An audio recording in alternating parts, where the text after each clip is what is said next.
All right, what's up, everybody? Dr. Jeff, Chief Medical Officer at Rythmia Life Advancement Center here in Costa Rica. So, today's topic is opiate influence. We all know that there's an opiate crisis going on in the Western world, other parts of the world as well. And I want to talk about what are the psychological things that are happening with opiates? Because we all know that opiates are pain meds. There's a lot of them. There's OxyContin, there's Roxycontin, there's Vicodin, there's all these different, there's Tramadol, there's all these different meds, right, that are for pain. And they work really good for pain. And they're good for people that actually need them for a short term. And if you go into surgery, there's opiates that are IV, like Demerol and morphine. There's all kinds of things that are really an amazing tool to help people with pain, especially late stage cancer, people that have terminal illness. There's all this stuff that's the opiates are good for a lot of things. However, what happens is opiates not only resolve physical pain, they also resolve emotional pain. And sometimes we don't know about our own emotional pain in that moment because we've lived with it for many years. We're just kind of getting by, we're surviving, and then something happens. We have a car accident or we have a back surgery, we get put on opiates. And what we learn is that not only does it resolve our physical pain, it cures our emotional pain. That part is what gets addicting. Also, there's a lot of people out there that hate their life. They hate their job, they hate their marriage, they hate themselves, they hate their neighborhood. They hate where they are in life. And when they do opiates, right, and they take these pain meds for whatever reason, none of that seems to matter too much. And they're doing okay. And they feel euphoric and they feel happier. And it kind of numbs out the pain that they're going through in their life emotionally and spiritually, right?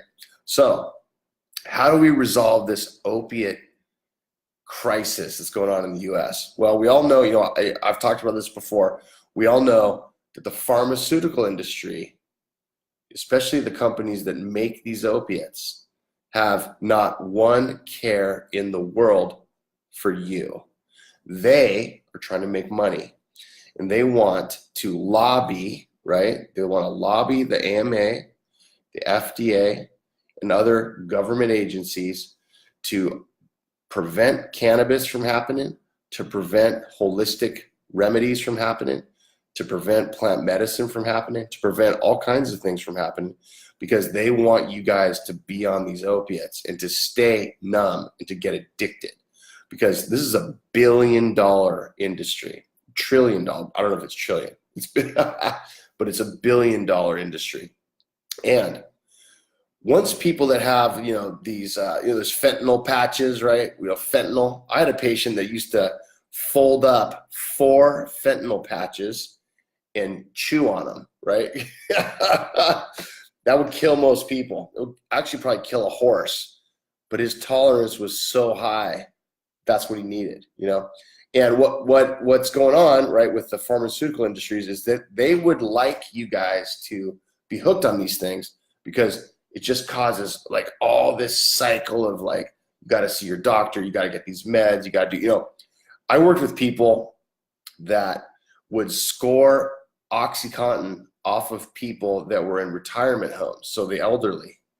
And the elderly had these really high number of pills they could get, 120 or more, 360 pills.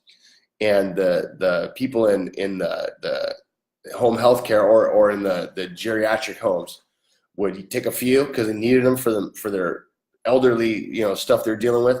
Then they'd go and meet these guys on the street and sell it to them for $100 a pill, $50 a pill, and they would supplement their income by selling opiates. Okay, so there's a huge industry surrounding opiate pain meds.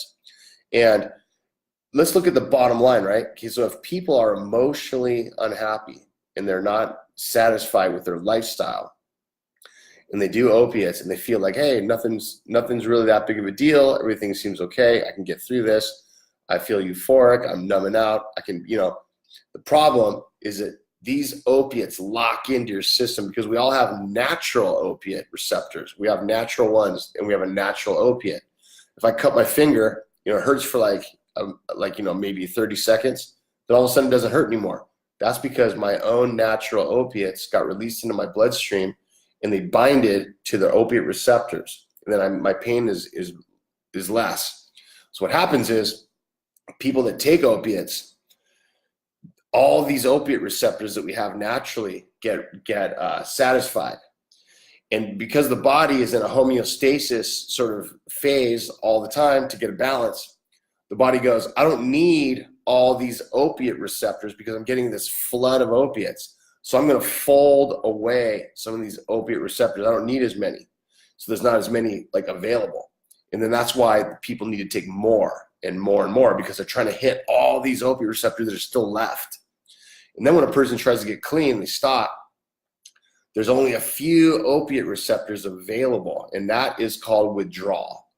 And withdrawal off opiates is brutal. People have flu-like symptoms that are very severe. They don't want to eat.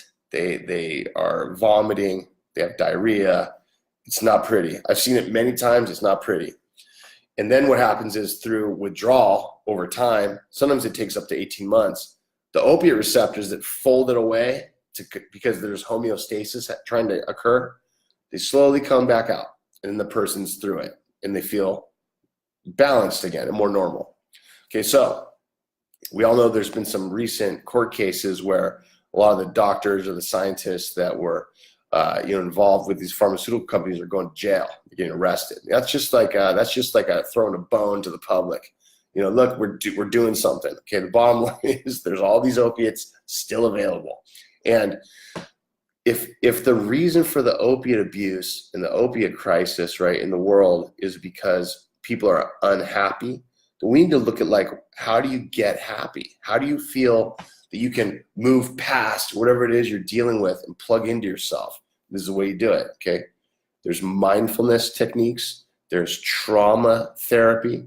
There's these strategies that exist that you can plug into yourself. Now, me being at Rythmia, right, and an advocate for plant medicine, I say, come to Rythmia and do this work in a very quick manner. Now, the problem is, if you're currently on opiates, you have to have 14 days free and clear of them. And that's not easy for people. So what I recommend if you have an opiate addiction is you have to go to a detox facility. And there's good ones, there's bad ones, there's middle range ones. They're not amazing, right? But they'll help you get off opiates. Once you're off opiates for 2 weeks, 14 days, you can do the plant medicine that we offer here at Rythmia. And then, like I always talk about in my addiction sort of discussions, right, with Facebook Live, is that there's two components to addiction. There's a behavioral component and there's a neurochemical component. The neurochemical component I just explained. There's a surging of things, neurochemically, dopamine, serotonin, but there's also these opiate receptors. You got to get that resolved through a detox first. And then we're going to look at the behavioral side. Why am I unhappy with my life? Why am I miserable? Why do I need to escape? What shifts can I make in my life that I can feel happier and more fulfilled?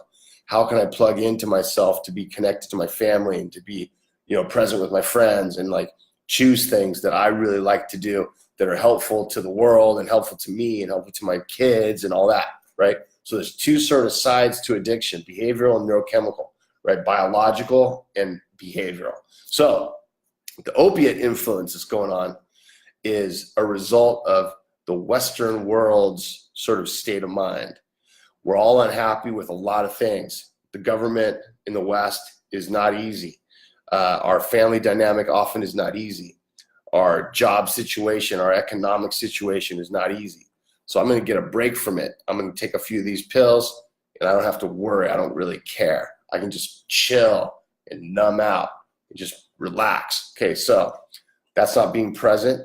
That's not being healthy. There's a lot of deaths related to this. Now what happens is if somebody gets sober in a traditional rehab, and I used to run a rehab in LA, a couple of them I worked at, if somebody gets sober from opiates, right, they have a certain dose they were used to taking on the out, then they get sober, they have clarity and they're feeling okay. We got 3-4 months sobriety, 5 months. And then they have a moment where they're triggered and they're not sure, like how to handle it. And then they feel like they're going to relapse, right? And then they do. And during a relapse for an opiate addict, whether it's heroin or pills or whatever, they're super nervous because they kind of like, they don't want to do it, but they want it, and they don't. And they do because they're stressed out in that moment. They go to their usual dose, which is very high, because before they got sober, they were at, the tolerance was low. So they're using a super high dose, and then they use that same dose because they're like stressed out. They're not really thinking clearly, and they do like a big dose, and then they die. They die of respiratory failure. Their heart slows down, their breathing rate slows down, and then they die. And that's how opiate addicts that have a history of this pass away from relapse. It's super sad. It's horrible, actually. So how do we battle this, right? As a people, as a Rythmia nation that you guys are, how do we battle this? Well, we address the emotional underlying reasons of why we're upset. And why is it that we need to numb out with something that doesn't make us feel anything other than this buzzing, euphoric sort of fake thing? And I used to talk to a lot of the heroin addicts I work with. I'm like, how does it feel to be on heroin? And they say, it feels like I've died and gone to heaven. And I say to them, well, once you've been to heaven, isn't it kind of hard to be on this plane, which is not heaven necessarily? And they say, yeah, it is. However, I disagree, because I believe we can create heaven on earth. We can have loving family dynamics and relationships. We can have self-fulfillment. We can help other people. We can help ourselves. We can be plugged in, right? So opiates are the scourge of this generation. It affects all socioeconomic groups, all races, all ethnicities. It affects everybody. So I want you guys to not have to turn to opiates to get a break and turn to this like superficial thing that's meant to control you. And it's funny because I love working with people that have addictions, because they're very emotionally sensitive. They're very attuned, when they're not necessarily using, and they're artists and they're very creative. They're very like just amazing people. And, they don't like the system of the world. They don't like the government. They're very like anti-establishment. And I say, you know what? You using drugs makes you completely controlled by the system. It's actually backfired on you. You're not fighting the system. You're engaging in it. And because you're a free thinker, because you're somebody that can make a change in the world, the system that exists out there wants to push you down and control you. And the way they can do it is through opiate abuse. They can do it. They can get you on lockdown. Don't allow the system to lock you down. You guys are like, I hate the system. I fight the system. Okay? That's why I'm doing drugs and doing all this stuff. You know what? You're being controlled by the system.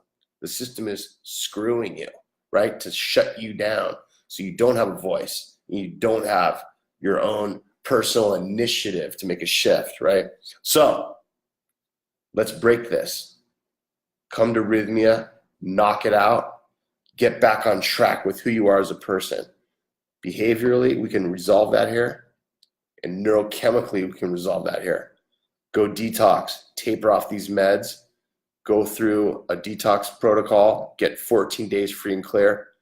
I know that's a lot to ask. Believe me, I know. I've worked with a lot of people with opiate addiction. I know that's a lot to ask. But if you can get 14 days free and clear of opiates, you can do this plant medicine. You can get this stuff behind you. Don't let some freaking greedy bastard who just wants your money and wants to like control what's going on with your life. Don't let these freaking bastards control you. That's whack, man. I know you guys don't like that. Don't allow it. Don't allow it. Be in control. Get your empowerment back. Be assertive. Every family that I've ever known has somebody in their family that has an opiate abuse issue. My dad had serious back stuff. He was a football player. He had two shoulder replacements, 2 hip replacements, and 2 knee replacements. He was a big dude. He played football, and they put him on oxys. Guess what? That shit controlled his life until he was able to get off of it. He had to go to therapy. He had to go through a program. He had to like really be mindful of like how to get off that stuff. And then he did. It was really cool. But I saw the firsthand with family how that can be really hard. And it's just like this numbing out thing. They're not present. You know, they're on this buzz that's like so internal and selfish. Right? My dad wasn't selfish, but it's just like something that like takes you over, you know? And we want to get to the point as a society where we don't need this kind of crap. You know, opiates serve a really good use for people that have chronic illness and are late stage cancer and on hospice. And I'm all for that. There's reasons for this stuff to be good. It's actually a miracle med for people that actually need it.